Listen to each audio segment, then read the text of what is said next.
नमस्कार मित्रांनो, आजच्या या व्हिडिओमध्ये आपण बार्टीमार्फत जे महाराष्ट्रातील विद्यार्थी आहे एससीचे, तर ते उमेदवार MPSC म्हणजेच महाराष्ट्र लोकसेवा आयोग सेवेची जी पूर्व परीक्षा झालेली होती 2024 मध्ये, तर त्या पूर्व परीक्षेमध्ये जे विद्यार्थी पास झाले असेल तर त्यांच्यासाठी बार्टीमार्फत या ठिकाणी एक योजना आणलेली आहे आर्थिक सहाय्य म्हणून. तर ती योजना 15,000 साठी आहे, म्हणजे वन टाईम स्टाइपमेंट विद्यार्थ्यांना भेटणार आहे मुख्य परीक्षेकरिता. तर ती वन टाईम जी स्टाइपमेंट आहे तर ती मिळवण्यासाठी विद्यार्थ्यांना काय प्रोसेस करायची आहे, तर त्यासाठीच आपण हा व्हिडिओ घेऊन आलेलो आहे. तर व्हिडिओ नक्की शेवटपर्यंत बघा, जेणेकरून आपल्याला प्रोसेस कशा पद्धतीने करायची आहे ती संपूर्ण माहिती आपण या व्हिडिओमध्ये पाहणार आहे. तर या ठिकाणी आपण पाहू शकतो, आपल्याला एक माहिती दिलेली आहे. तर आपण पाहू शकतो, बार्टीमार्फत महाराष्ट्र राज्यातील अनुसूचित जातीच्या उमेदवारांकरिता महाराष्ट्र लोकसेवा आयोग राज्यसेवा पूर्व परीक्षा 2024 उत्तीर्ण झालेल्या उमेदवारांना मुख्य परीक्षेकरिता आर्थिक सहाय्य योजना. तर या ठिकाणी आपल्याला दिलेलं आहे, योजनेचे स्वरूप दिलेले आहे आपल्याला. या ठिकाणी आपण पाहू शकतो योजनेचे स्वरूप. पात्र अनुसूचित जातीच्या उमेदवारांनी एक रकमी म्हणजेच वन टाईम रक्कम 15,000 आर्थिक सहाय्य बार्टीमार्फत दिले जाईल. तर जे विद्यार्थी मुख्य परीक्षेसाठी पास झालेले आहेत तर त्यांना जी 15,000ची रक्कम आहे ती वन टाईम या ठिकाणी दिली जाणार आहे विद्यार्थ्यांना.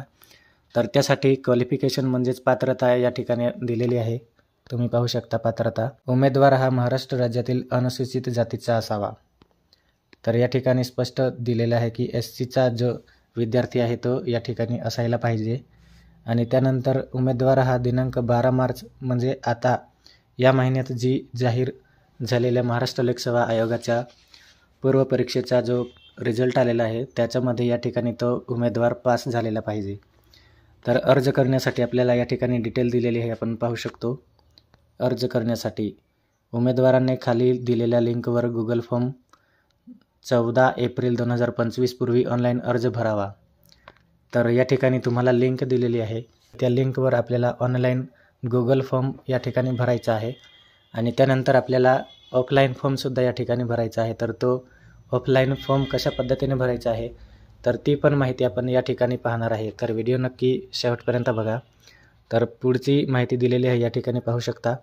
आपण जो गुगल फॉर्म या ठिकाणी फिलअप करणार आहे तर तो गुगल फॉर्म या ठिकाणी संपूर्ण व्यवस्थित व अचूक भरल्याची खात्री केल्यानंतरच अर्ज सबमिट करावा. म्हणजे आपण जो ऑनलाईन गुगल फॉर्म भरणार आहे तर तो ऑनलाईन गुगल फॉर्म जो आहे तो व्यवस्थित आणि ट्रू माहिती जी असेल तीच या ठिकाणी सबमिट करायची आहे. आणि तेव्हाच म्हणजे ती माहिती या ठिकाणी फायनल सबमिट करायची आहे आपल्याला.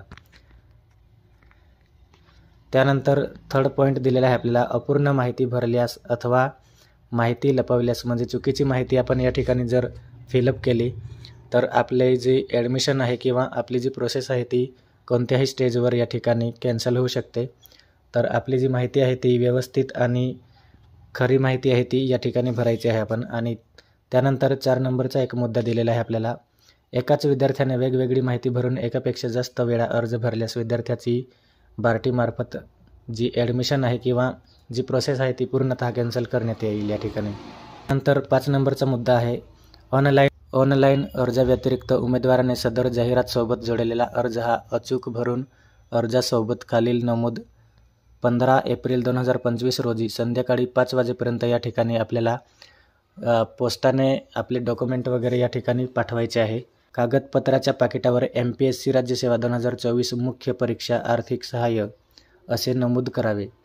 तर आपण जे ऑफलाईन फॉर्म आहे तो आपण जेव्हा बार्टीला आपण बाय पोस्टाने या ठिकाणी पाठवणार आहे तर तेव्हा त्या पाकिटावर आपल्याला या ठिकाणी हे अशा पद्धतीचं जे सेंटेन्स आहे ते आपल्याला लिहून पाठवायचे आहे.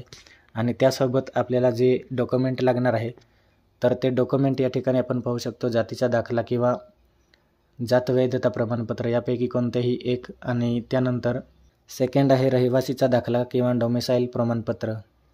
त्यानंतर थर्ड ऑप्शन दिलेला आहे MPSC राज्यसेवा पूर्व परीक्षा 2023चे प्रवेशपत्र. आपल्याला जे ऑफलाईन डॉक्युमेंट पाठवायचे आहे तर त्यासाठी जे लागणारे डॉक्युमेंट आहे तर ते डॉक्युमेंट या ठिकाणी आपण पाहत आहे. आणि त्यानंतर आहे आधार कार्ड आपला.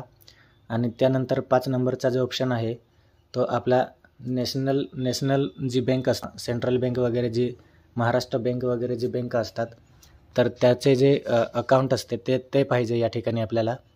तर या सगळ्यांची जी डॉक्युमेंट आहे ती सगळी डॉक्युमेंट आपल्याला झेरॉक्स या ठिकाणी लागणार आहे आणि ती झेरॉक्स केलेली सगळी डॉक्युमेंट आपल्याला सेल्फ अटेस्टेड पाहिजे आहे. तर या ठिकाणी आपण पाहू शकतो, सदर योजनेचा लाभ घेण्यासाठी दोन्ही स्वरूपात ऑनलाईन व ऑफलाईन अर्ज करणे बंधनकारक आहे. केवळ ऑनलाईन अर्ज किंवा फक्त हार्ड कॉपी जमा केल्यास अर्ज ग्राह्य धरला जाणार नाही. तर मित्रांनो, या ठिकाणी आपल्याला ऑनलाईन गुगल फॉर्मसुद्धा भरायचा आहे आणि त्यानंतर ऑफलाईन जे डॉक्युमेंट आहे, तर ते ऑफलाईन डॉक्युमेंटसुद्धा आपल्याला या ठिकाणी बार्टीला पाठवायचं आहे बाय पोस्टने. तर आपल्याला ऑफलाईन फॉर्म कशा पद्धतीने भरायचा आहे आणि त्याचं जे फॉर्मॅट आहे तर ते कशा पद्धतीने आहे तर ते आपण या ठिकाणी पाहू शकतो. अशा पद्धतीचा ऑफलाईन फॉर्म आहे, जो फॉर्म आपल्याला ऑफलाईन प्रिंट काढून या ठिकाणी आपली जी डिटेल आहे ती या ठिकाणी फिलअप करायची आहे. तर शॉर्ट टाईममध्ये आपण या ठिकाणी बघू. या ठिकाणी आपल्याला दिलेला आहे application form for MPSC state service mains exam financial assistant scheme 2024. Please take print out of the application form and fill the detail. तर या ठिकाणी आपल्याला जो ऑफलाईन फॉर्म आहे त्याची प्रिंट आउट घ्यायची आहे. प्रिंट आउट घेतल्यावर या ठिकाणी आपल्याला जी आपली जनरल इन्फॉर्मेशन आहे, बेसिक डिटेल, तर ती आपल्याला या ठिकाणी फिलअप करायची आहे. तर आपण या ठिकाणी पाहू शकतो, आपल्याला पासपोर्ट साईज फोटो या ठिकाणी लावायचा आहे आणि त्यानंतर जी बेसिक डिटेल आहे आपली, आपले नाव असेल, आपल्या आईचे नाव असेल, डेट ऑफ बर्थ असेल, gender, caste, Aadhaar number, mobile number, email ID, त्यानंतर आपला जो ॲड्रेस आहे तो सुद्धा आपल्याला ॲड्रेस आणि परमनंट ॲड्रेस ते सुद्धा आपल्याला या ठिकाणी व्यवस्थित फिलअप करायचं आहे, म्हणजेच लिहून काढायचं आहे आपल्याला ऑफलाईन पद्धतीने. त्यानंतर आपल्याला जो सीट नंबर दिला असेल आपल्या एक्झामिनेशनला, आपल्या प्रवेशपत्रावर जो सीट नंबर असेल तर तो या ठिकाणी एंटर करायचा आहे किंवा लिहायचा आहे. त्यानंतर आपल्याला बँक डिटेल दिलेली आहे. जी माहिती आपण ऑनलाईन गुगल फॉर्ममध्ये या ठिकाणी फिलअप करणार आहे तीच माहिती या ऑफलाईन फॉर्मवर आपल्याला लिहून काढायची आहे, सेम टू सेम. आणि त्यानंतर या ठिकाणी जी टर्म अँड कंडिशन वगैरे जे असेल ते आपल्याला या ठिकाणी येस नो करायचं आहे. आणि जो पासबुक आपण देणार आहे तो पासबुक आपला स्वतःचाच पाहिजे, आपल्या मित्राचा किंवा परिवाराचा किंवा आईवडिलांचा पासबुक या ठिकाणी इनव्हॅलिड होणार आहे. तर अशा पद्धतीने आपण या ठिकाणी माहिती आहे ती फिलअप करायची आहे. आणि त्यानंतर या ठिकाणी काही प्रश्न विचारलेले आहे आपल्याला. Are you beneficiary of BARTI sponsor coaching program. तर तुमच्या पद्धतीने तुम्ही कुठला बार्टीचा जर कोर्स केला असेल कोचिंगचा तर तो आपण या ठिकाणी टिक करायचा आहे, आणि नसेल तर आपल्याला लास्ट ऑप्शन दिलेला आहे नॉन, तर यावर आपल्याला क्लिक करायचं आहे किंवा गुगल फॉर्म भरताना आपल्याला जे टिक करायचं आहे. तर अशा पद्धतीने आपल्याला या ठिकाणी जे आपण ऑनलाईन गुगल फॉर्ममध्ये टिक करणार आहे तर तीच सेम टू सेम माहिती आपल्याला या ठिकाणी ऑफलाईन फॉर्म भरताना माहिती फिलअप करायची आहे. त्यानंतर आपल्याला टर्म अँड कंडिशन वगैरे सगळे ॲक्सेप्ट करायचे आहे. आणि या ठिकाणी आपल्याला जे डॉक्युमेंट दिलेले आहे तर ते डॉक्युमेंट आपल्याला एकदा व्यवस्थित चेक करायचं आहे. आपला कास्ट सर्टिफिकेट असेल, डोमासाईल सर्टिफिकेट असेल, SSC मार्कशीट, त्यानंतर MPSC जो एक्झामिनेशनला आपल्याला ॲडमिट कार्ड आला होता तर तो ॲडमिट कार्डसुद्धा आपल्याला या ठिकाणी अटॅच करावे लागणार आहे. बँक पासबुक आहे, आधार कार्ड आणि पासपोर्ट साईज फोटो स्कॅन केलेला. तर अशा पद्धतीने जे डॉक्युमेंट आहे ती सगळी डॉक्युमेंट आपल्याला ऑफलाईन पद्धतीने सुद्धा बार्टीला या ठिकाणी पाठवायचं आहे. तर अशा पद्धतीने जो ऑफलाईन फॉर्म होता त्याची माहिती या ठिकाणी बघितलेली आहे आपण. आणि ऑनलाईन गुगल फॉर्म कशा पद्धतीने आपण भरायचा आहे तर या ठिकाणी आपल्याला ऑनलाईन गुगल फॉर्म कशा पद्धतीने भरायचा आहे तर या ठिकाणी एक लिंक दिलेली आहे. तर त्या लिंकवर आपल्याला सिम्पली क्लिक करायचं आहे. जसे आपण क्लिक करू आपल्याला एक नवीन विंडो दिसेल गुगल फॉर्मचा. माहिती आपण मागे बघितलेली आहे तर ती सेम या ठिकाणी दिलेली आहे. तर या ठिकाणी आपण पाहू शकतो 15,000चं जे वन टाईम आहे आपल्याला स्टाइपमेंट भेटणार आहे तर त्याचीच माहिती या ठिकाणी आपल्याला इंग्लिशमध्ये दिलेली आहे. आणि ती आपण रीड करणार असेल तर रीड करू शकतो. आणि त्यानंतर खालती आपली जी डिटेल आहे ती आपण या ठिकाणी ऑनलाईन भरायची आहे. तर या ठिकाणी आपण पाहू शकतो कॅन्डिडेट नेम दिलेला आहे ॲज पर MPSC रिझल्ट. तर जसे आपण फॉर्म भरताना किंवा आपल्या रिझल्टमध्ये जे नाव असेल तर त्याच पद्धतीने आपले नाव या ठिकाणी फिलअप करायचे आहे. त्यानंतर सेकंड आहे आपला ईमेल ID. जो ईमेल ID आपला रनमध्ये असेल तर तोच ईमेल ID आपण या ठिकाणी द्यायचा आहे. त्यानंतर दिलेला आहे आपल्याला कॉन्टॅक्ट नंबर.